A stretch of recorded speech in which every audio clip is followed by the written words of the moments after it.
Bismillahirrahmanirrahim. Well, dear students, Assalamu alaikum. How are you all? Hoping everybody is fine. Well, beta, let us start our today's lecture. And today's lecture is all about essay writing and composition. You know that essay writing is one of the important question in your paper. You are supposed to write an essay on any one of the given topics comprising 300 to 400 words. तो we will get to know that what is an essay and how to write a good essay. तो आज बेटे आप ऐसे writing के हवाले से आपका लेक्चर है और ऐसे राइटिंग के हवाले से कुछ थोड़ी सी टिप्स जो हैं वो आपके साथ शेयर करूंगी।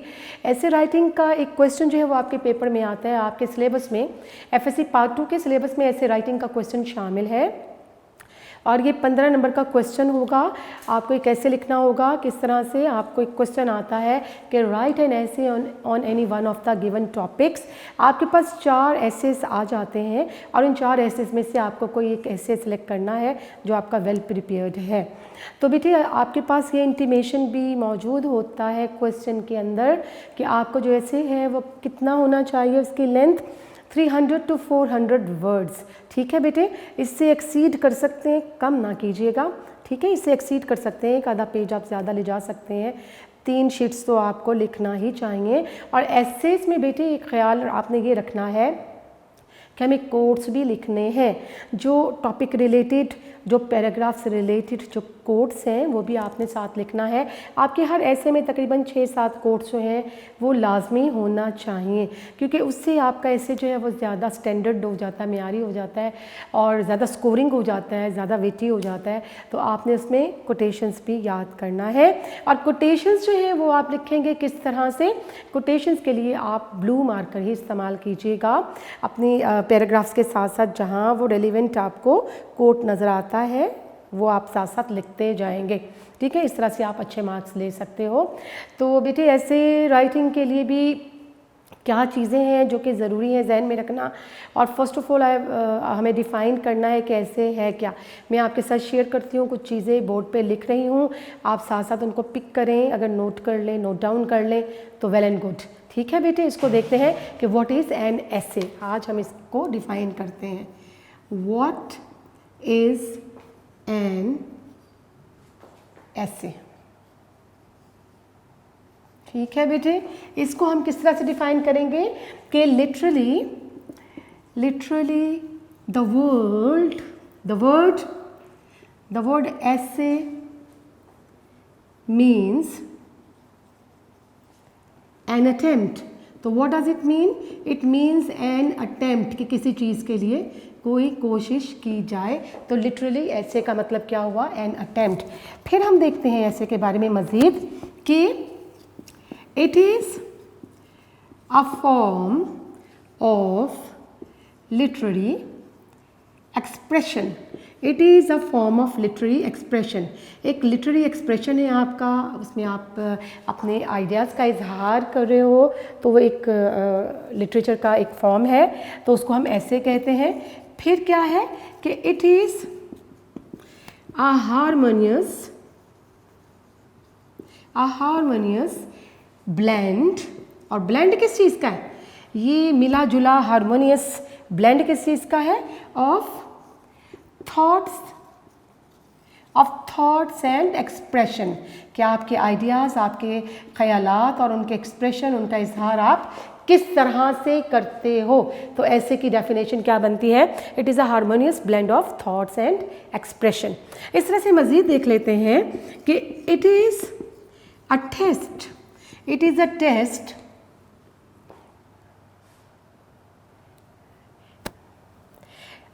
you can say that it is a way to test the ability. It is a way to test the ability, to think on a subject, and express one's thoughts in a clear and intelligible way. In a clear and intelligible वे। तो हम मज़ीद देखते हैं कि ऐसे के बारे में क्या चीज़ शेयर हुई है कि it is a way to test the ability to think on a subject, to think on a subject and express one's thoughts in a clear and intelligible way। तो बेटे व्हाट इज़ एन ऐसे, आपने ये देखा, आपने लिख लिया होगा कि literally the word essay means an attempt. What does it mean? It means an attempt. And again we see that it is a form of literary expression and it is a harmonious blend of thoughts and expression. Then again it is a way to test the ability to think on a certain subject and to express one's ideas or thoughts in a clear and intelligible way। तो मज़ीद थोड़ी सी और बात करते हैं इसके बारे में कि क्या है। हम देखते हैं कि we have diversity of subjects। तो it is a very vast field, it has a very vast field। We can write on any topic, we can write on any subject or topic under the sun, in the world, under the sun।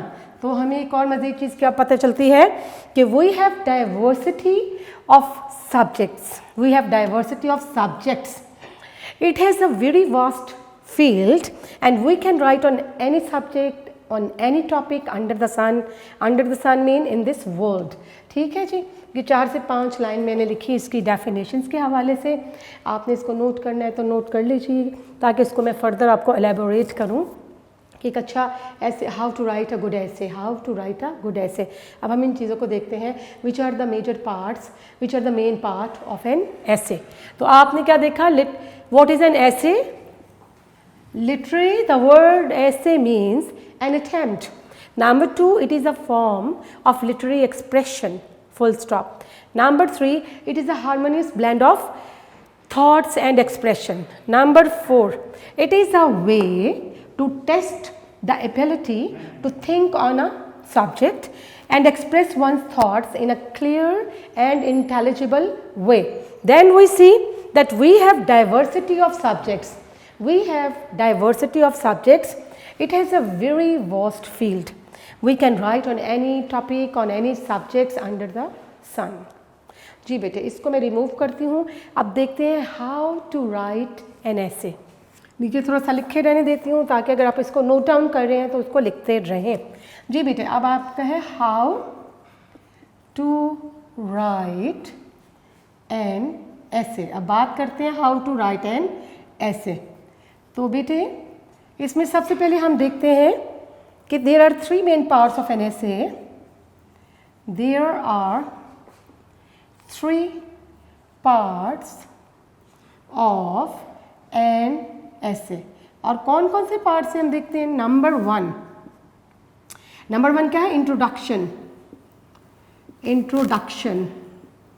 And number 2 is main body, the main body of the essay, and number 3 conclusion of that essay। So we have 3 parts of an essay and these include introduction, number 1 introduction, number 2 main body and number 3 conclusion। Let us talk about introduction। introduction में क्या होगा? introduction जी बेटा, whatever be the subject, whatever be the beginning,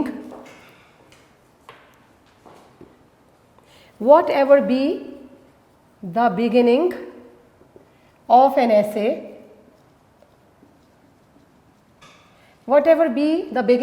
essay, comma, it should be relevant and striking। तो सबसे पहली चीज़ introduction में हम क्या कहते हैं कि whatever be the beginning of an essay, जिस तरह से भी इसको हम स्टार्ट कर रहे हैं, इसकी बिगिनिंग क्या मतलब, जिस तरह से स्टार्ट कर रहे हैं, कोटेशन से भी हो सकता है, डायरेक्ट बिगिनिंग भी हो सकती है, जनरल स्टेटमेंट भी हो सकती है, तो जिस तरह से भी हम इसको स्टार्ट कर रहे हैं, it should be relevant and striking. तो इसकी बिगिनिंग जो है, इंट्रोडक्शन जो है, बड़ा स्ट्राइकिंग होना चाहिए और बड़ा ही रेलिवेंट होना चाहिए। फिर इसके बाद नेक्स्ट चीज़ हमें क्या नज़र आती है जी बेटा, नंबर 2 पे देखते हैं, और क्या चीज़ जो है वो हमें सामने रखना है कि it must arrest the attention of the readers, के जो रीडर्स हैं उनकी अटेंशन को ये कैच करे, अरेस्ट करे। तो it must arrest the attention of the readers. Number 3 में देखते हैं कि क्या चीज़ हमें मज़ीद नज़र आती है।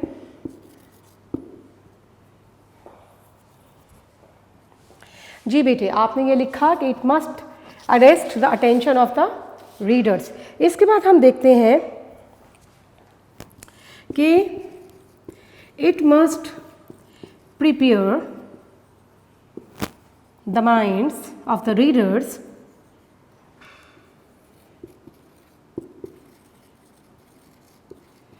for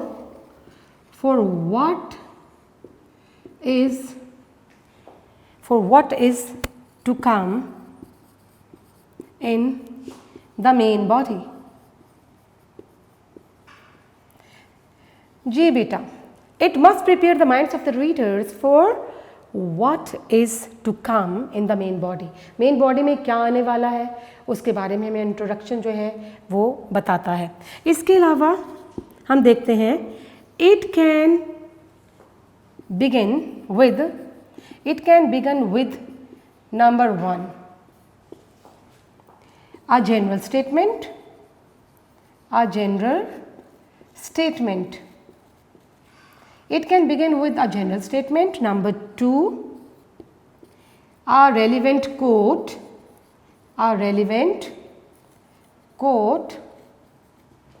Number 3 it can be a direct beginning।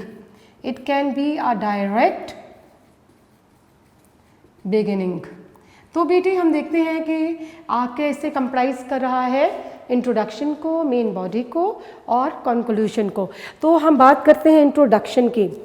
Introduction के लिए किन चीज़ों का ख्याल आपको रखना ज़रूरी है। नंबर 1 हम देख लेते हैं कि इसमें क्या है कि whatever be the beginning of an एसे, कि जिस तरह से भी हम ऐसे स्टार्ट कर रहे हैं उसमें क्या चीज़ें ख्याल रखने वाली हैं कि it should be relevant and striking. बड़ी रेलिवेंट चीज़ होनी चाहिए टॉपिक से, बड़ी स्ट्राइकिंग होनी चाहिए जो अट्रैक्ट करे। It must arrest the attention of the readers, जो रीडर्स हैं उनकी अटेंशन को, अपनी तरफ तवज्जो को मबजूल करे। And it must prepare the minds of the reader for what is to come in the main body. तो मेन बॉडी में जो भी आपको जो आइडियाज़ आपके साथ शेयर होंगे उसके लिए रीडर माइंड को प्रिपेयर करता है कौन, इंट्रोडक्शन ऑफ दैट एसे। फिर हम देखते हैं इट कैन बिगिन विद, कि किस तरह से हम इसको स्टार्ट कर सकते हैं, इंट्रोडक्शन किस तरह से हो सकता है। नंबर 1 अ जनरल स्टेटमेंट, एक आम कोई भी स्टेटमेंट ली जा सकती है, general statement. A relevant quote, उससे मुतल्लिका कोई कोट लिया जा सकता है। It can be a direct beginning, या डायरेक्ट बिगिनिंग भी कर सकते हैं, कोट्स आप अंदर इंसर्ट कर सकते हैं, डाल सकते हैं। ठीक है जी, तो we talked about the introduction of an essay. Now come to the next part and that is the main body of that essay. हमने बात की इंट्रोडक्शन की, इंट्रोडक्शन के बाद हमें बात करना है main body of the essay. तो बेटे इसको मैं रिमूव करती हूँ यहाँ से। ठीक है जी, इंट्रोडक्शन आपको समझ में आ गया होगा, पता चल गया होगा। अब इसका जो सेकंड पार्ट है उसको हम देख लेते हैं कि मेन बॉडी जो है उसमें किन चीज़ों का हमें ख्याल रखना है। मेन बॉडी जो है उसमें क्या चीज़ होती है। वेल बेटा, सेकंड आप लिख रहे हैं मेन बॉडी, तो मैं यहाँ लिखती हूँ main body of the essay. वो क्या होना चाहिए। It is a very important part, a very important part of the essay। It is a very important part of the essay। It contains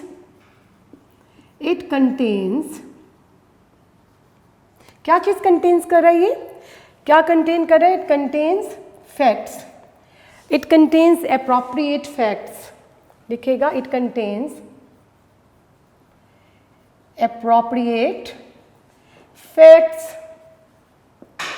illustrations and reflections. ठीक हो गया। Number 1 है, it is a very important part of the essay main body and it contains appropriate facts. इसमें क्या चीज़ें शामिल है, appropriate facts हैं, इसके अलावा इलस्ट्रेशंस हैं, डिटेल है, and reflections and illustrations and reflections. Reflections यानी all the thoughts, all the ideas relevant to that particular topic. फिर मैं लिखती हूँ mention the relevant ideas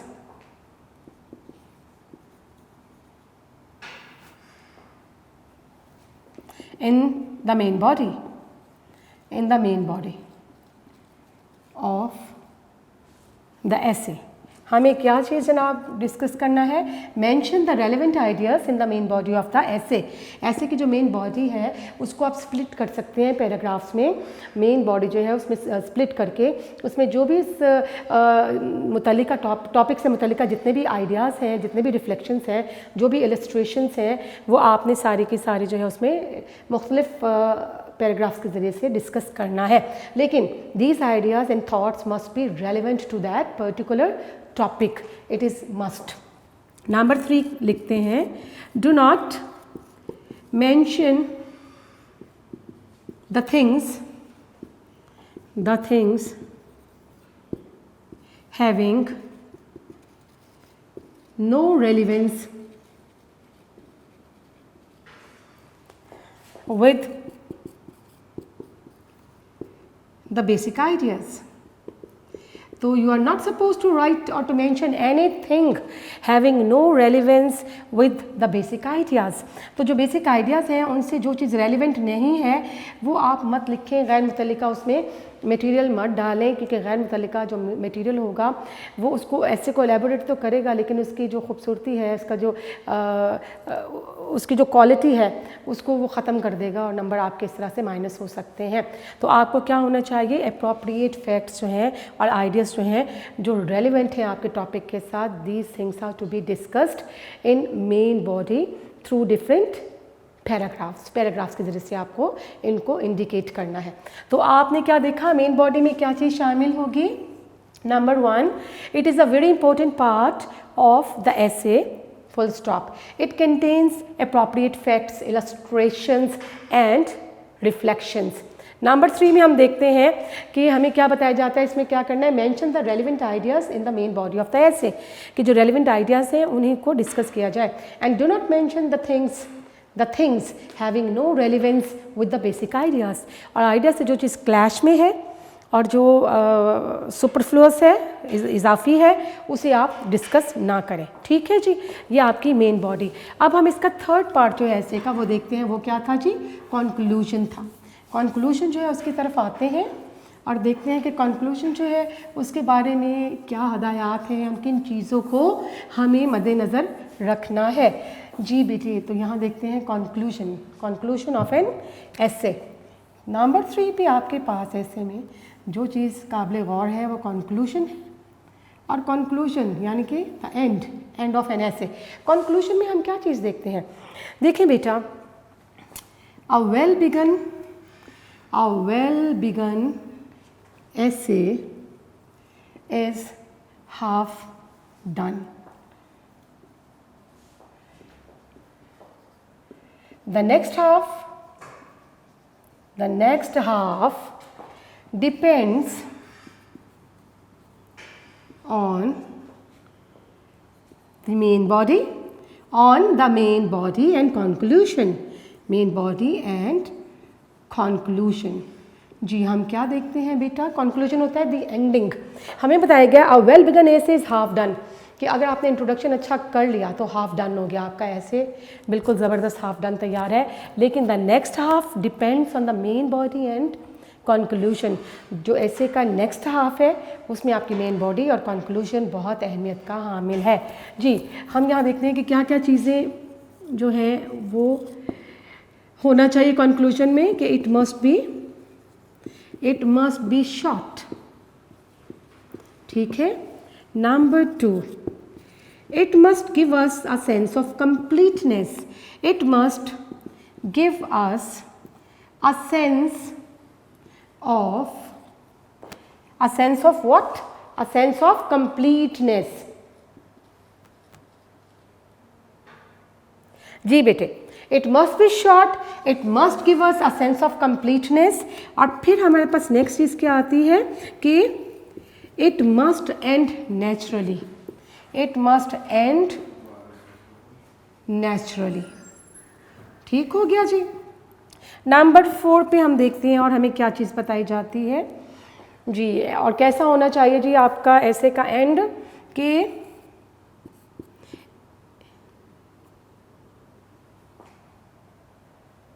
it concludes the essay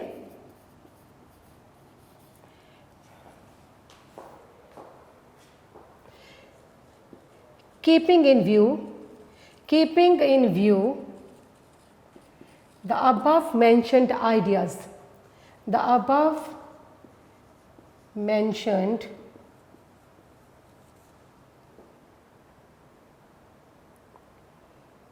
it is to be concluded। आप लिखें बल्कि बेटे, it is to be concluded,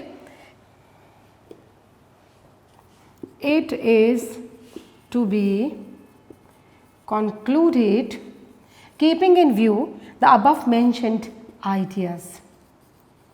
It is number last, it is the extract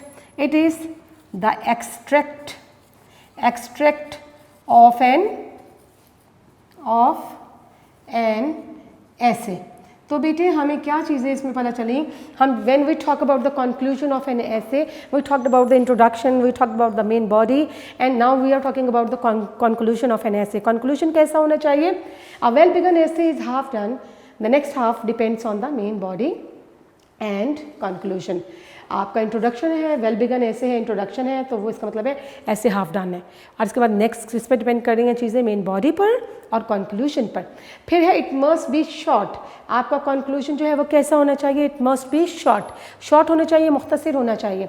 it must give us a sense of completeness, that is something very important। it must give us a sense of completeness, कि हमें इसमें क्या एहसास मिलना चाहिए कि कोई काम जो है वो मुकम्मल हो चुका है, कंक्लूड हो चुका है। it must end naturally, बड़े नेचुरल अंदाज में आइडियाज़ को सामने रखते हुए इस टॉपिक के आपको उसे नेचुरली एब्रप्टली उसको एंड करना है, नेचुरली एंड करना है। It is to be concluded keeping in view the above mentioned ideas. तो जो अबव मेंशन्ड आइडियाज़ हैं ऐसे के अंदर, उनको आप अपने व्यू में रखें, अपने सामने रखें और फिर कंक्लूड करें, ब्रीफ कंक्लूजन। ठीक है। It is the extract of an essay. और ये क्या होता है बेसिकली? कंक्लूजन क्या है? एक्सट्रैक्ट है, निचोड़ है आपके उस एसे का जो आपने लिखा है। ठीक है जी। तो ये सारी चीज़ें आप नोट डाउन कर लें ताकि आपने वो, again I would like to tell you that how to write an essay. First of all, you have to keep in view that it must be having a very striking, very relevant introduction, then the main body, and you have to discuss all the main ideas or thoughts related to that particular topic, and conclusion, it must give us a sense of completeness, and it is the essays to be concluded keeping in view all the main ideas and thoughts discussed in the above mentioned essay।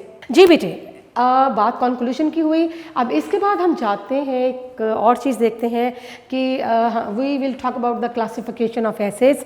Classification देखते हैं कि essays जो होते हैं, किस तरह के essays जो हैं वो आपको पेपर में आ सकते हैं, और एसेज जो है उनको क्लासीफाई कैसे किया गया है। ठीक है बेटे, ये मैं अभी आपको यहाँ पर लिख कर देती हूँ।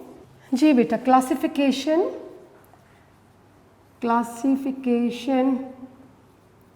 Of essays. तो यहाँ इसकी क्लासिफिकेशन देखते हैं कितने ग्रुप में इसको डिवाइड करते हैं। तो we can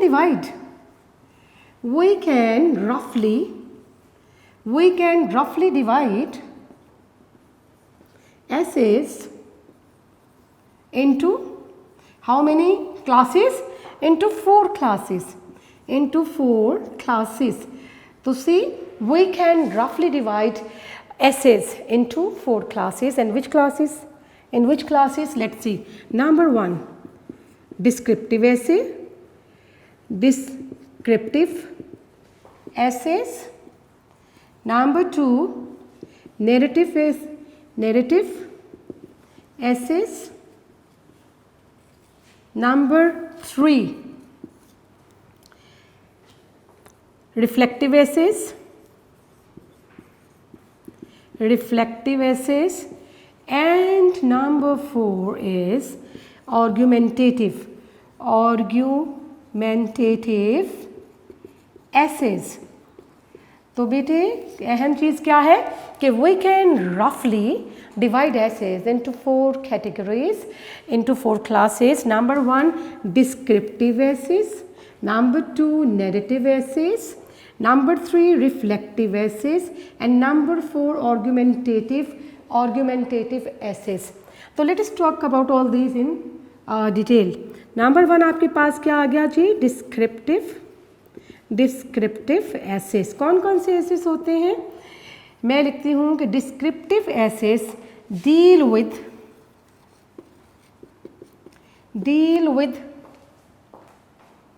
persons,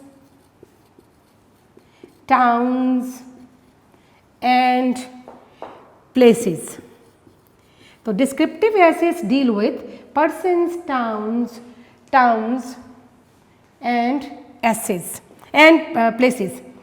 Persons, towns and places. Like example किस किस्म के ऐसे होंगे ये? जैसे मैं कहती हूँ my house, our neighbor,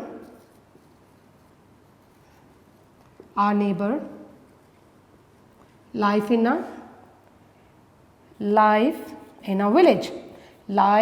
a village. तो बेटे डिस्क्रिप्टिव और नैरेटिव एसेस होते हैं आपके एफएससी में ज़्यादातर. तो हम देखते हैं डिस्क्रिप्टिव एसेस क्या है. Descriptive essays deal with persons, towns and places. For example, my house is a descriptive essay. Our neighbour, life in a village are also descriptive essays. ठीक है बेटे, डिस्कस कर रहे हैं ये पर्सन, टाउन्स या प्लेसेस को डिस्कस कर रहे हैं. इनको क्या कहते हैं हम? डिस्क्रिप्टिव एसेस कहा जाता है. जी बेटे, वी कैन रफली divide essays into 4 classes: descriptive essays, narrative essays, reflective essays and argumentative essays. And first of all, to talk about descriptive essays a little in detail. Actually these type of essays deal with persons, towns or places. Like my house, our neighbor. We are going to give description of all these things. My house, our neighbors, life in a village, etc. ठीक है, इस तरह के descriptive assess कहलाते हैं. जी बेटा, अब इसकी जो सेकंड कैटेगरी है उसको देखते हैं कि नैरेटिव एसेस जो हैं वो किस तरह के हैं. जी मैं आपको यहाँ पर लिख के देती हूँ. Number 2 is narrative essays. कौन से होते हैं? This type of essays deal with events, stories or biographical sketches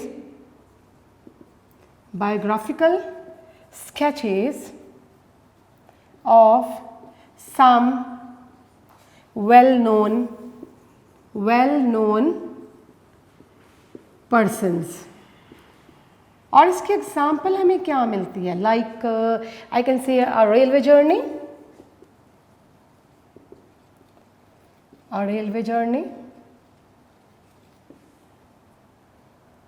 a picnic,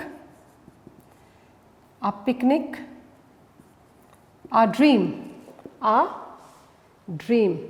तो बेटे आपने क्या पढ़ा अभी कि आपके पास अब जो सेकंड कैटेगरी है वो है नैरेटिव एसेस।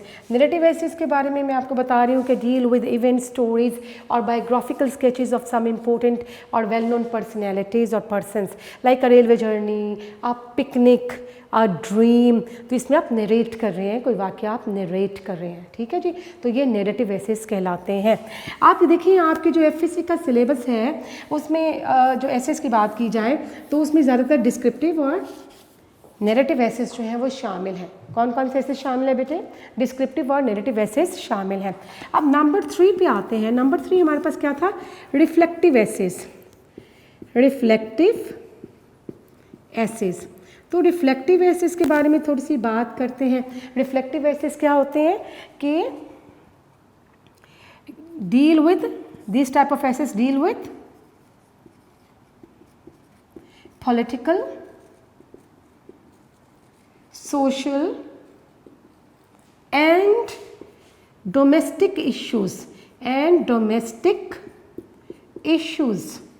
तो बेटे आपके पास बात आती है रिफ्लेक्टिव सॉर्ट ऑफ एसेस। तो we see that this sort of essays deal with political, social and domestic issues और affairs.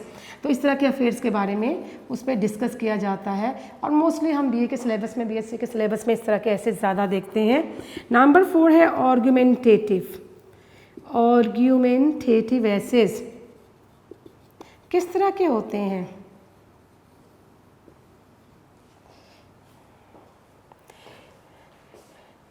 This type of essays aim at explaining a saying or thesis. An average reader cannot comprehend them well. ठीक है बेटे। Argumentative assess जो है वो क्या है? वो हाई क्लासेस में आपके थीसिस वगैरह में जो एसेस होते हैं वो आर्ग्यूमेंटेटिव एसेस होते हैं। हम देखते हैं कि this type of essays aim at explaining a saying. कोई सेइंग है वो आपको दे दी गई है, उसके ऊपर लिखना है, फिलोसॉफिकल व्यूज़ आपके चाहिए उस पर, और अ थीसिस या कोई थीसिस लिख रहे हैं आप, उस पर कोई आपके आइडियाज़ और व्यूज़ जो है वो उस पर कोई ऐसे चाहिए तो वो आर्ग्यूमेंटेटिव टाइप ऐसे होगा। And something that is really very important, that an average reader cannot comprehend this type of philosophic essays easily। किस तरह के जो philosophical essays होते हैं उनको comprehend करना एक आम average reader की बात नहीं है। तो आप देखते हैं कि आपके पास टाइप्स कौन कौन सी आ गई? डिस्क्रिप्टिव, नैरेटिव और रिफ्लेक्टिव एंड आर्ग्यूमेंटेटिव एसेस। तो बेटे आपके सिलेबस में, एफएससी के सिलेबस में मोस्टली आपके पास डिस्क्रिप्टिव और नैरेटिव एसेस जो हैं वो आते हैं। और ऐसे वाला क्वेश्चन आपका कितने मार्क्स का है? 15 मार्क्स का आपका क्वेश्चन है। और क्वेश्चन जो है इसको बेटा अगर आप बहुत अच्छे तरीके से सॉल्व करते हो, इसका इंट्रो बहुत उम्दा है, इसकी मेन बॉडी में मेन आइडियाज़ को डिस्कस किया हुआ है प्रॉपरली, अप्रोप्रिएट फैक्ट्स जो हैं उसमें डिस्कस किए गए हुए हैं, साइड बाय साइड सब चीज़ों को लेके चले हैं आप। और इसका कंक्लूजन जो है वो सेंस ऑफ कंप्लीटनेस दे रहा है और इसमें कोट्स भी आपके पास मौजूद हैं। तो आपके बहुत अच्छे नंबर जो है ऐसे में आ सकते हैं। और ऐसे के हवाले से बहुत ज़्यादा परेशान होने की ज़रूरत नहीं, कितना लंबा, कितनी कोटेशंस, ये मैं आपको बता चुकी कि इस हमें बोर्ड की तरफ से जो इंस्ट्रक्शंस होती हैं वो होती है 300 to 400 वर्ड्स। ठीक है, 3 शीट्स तो आपकी आना भरने चाहिए, आपको लिखना ही चाहिए।